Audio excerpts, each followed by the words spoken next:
Bali ke depan kita harus benar-benar kembali kepada landasan dasar yang ingin kita bangun. Pertama, kekuasaan ini sebagai pemimpin Bali kan maksimum 10 tahun kan, 5 tahun 10 tahun. Sementara persoalan yang bawaan dari Bali ini kan sudah sangat akut permasalahannya. Mau macet, sampah, keamanan, pariwisata murahan, pertanian mati, sudah numpuk dan terakumulasi. Nah, sekarang saat ini kita semua ingin menjadi pemimpin.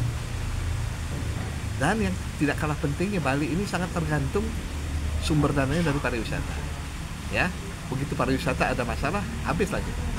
Nah, oleh sebab itu, pemimpin ke depan di samping dia bisa memahami kondisi yang ada, ya, bagaimana mengatasi, terus jangka waktu yang akan dimiliki paling banyak 10 tahun. Ya, 5 tahun pertama, periode 1, periode 2. Akhirnya mereka berpikir untuk jangka 10 tahun, tidak berjangka ke depan, berkelanjutan. Kan harus berkelanjutan. Apalagi permasalahan sudah akut. Nah, itu satu, harus ada pemimpin yang visioner yang bisa menyelesaikan persoalan mendasar yang dihadapi Bali. Yang kedua, sudah saatnya Bali tidak lagi mengandalkan APBD dari hal-hal yang sangat pragmatis, pajak, ya, dan juga DAU. Sekarang kan APBD-nya itu hampir 6,9 triliun. Sudah saatnya pemimpin Bali ke depan di samping visioner untuk menyelesaikan masalah yang sudah akut ini, juga harus mempunyai pemimpin yang mendampingi dalam tim pemimpin Bali yang punya jiwa entrepreneur, menggali sumber dana mandiri, istilah kaya. Selama tidak bisa menggali dana mandiri, selama itu kita akan sangat tergantung oleh pusat. Ini makanya sudah saatnya pemimpin Bali ke depan memiliki jiwa dua. Satu, sebagai pemimpin visioner untuk bisa menyelesaikan masalah-masalah yang sudah mendesak, seperti macet, transportasi, dan sarana infrastruktur dan seterusnya, pertanian, ya.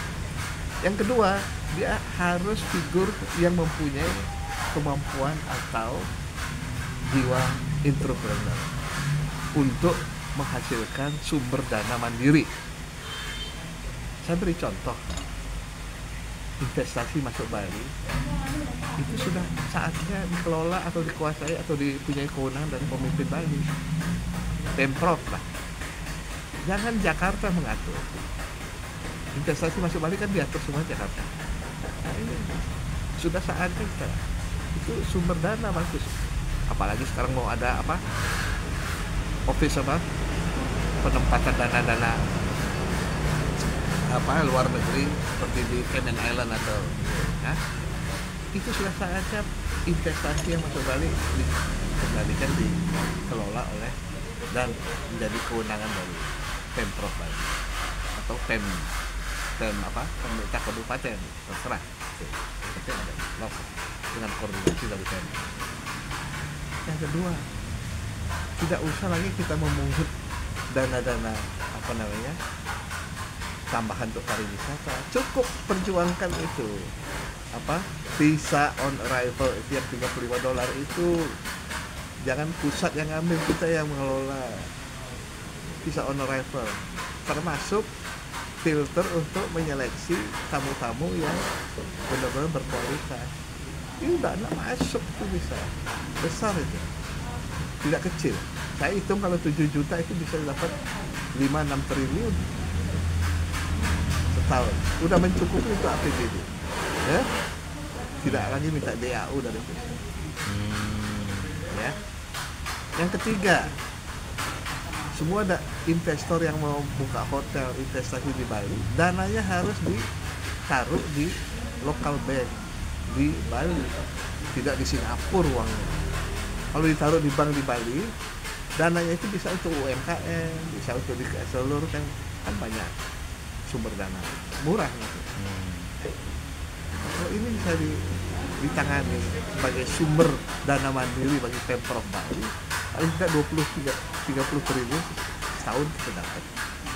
Bali itu kan bisa memperbaiki, mau bikin lapangan udara baru, mau bikin sarana jalan,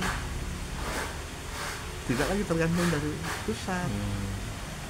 Ya, ini tidak mudah memang memperjuangkan ini. Pusat kan pasti ingin juga punya, apalagi Bali dianggap sebagai destinasi dunia kan. Ya? Coba untuk pelaksanaan MAIS, kalau kita yang bisa menentukan kan apa pertemuan internasional itu, waduh, luar biasa. Jadi, tidak lagi Bali hanya sebagai IO aja, event organizer yang menentukan duitnya dari pusat. Nah, sudah waktunya kita punya pemimpin Bali ke depan yang itu memiliki dua syarat: visioner untuk menyelesaikan persoalan yang carut-marut, dan sumber daya mandiri sehingga persoalan carut-marut itu bisa selesai. Saya yakin bisa, kalau itu bisa diperjuangkan. Jangan minta otonomi, kewenangan khusus. Kalau otonomi kan sensitif, kewenangan khusus karena pariwisata kita udah teruji, kita mengalami karena pariwisata terpuruk, Bali jadi terpuruk. Di mana tempat lain di Indonesia ada relaksasi pinjaman di Liturpak? Hanya di Bali, akibat dari pandemi.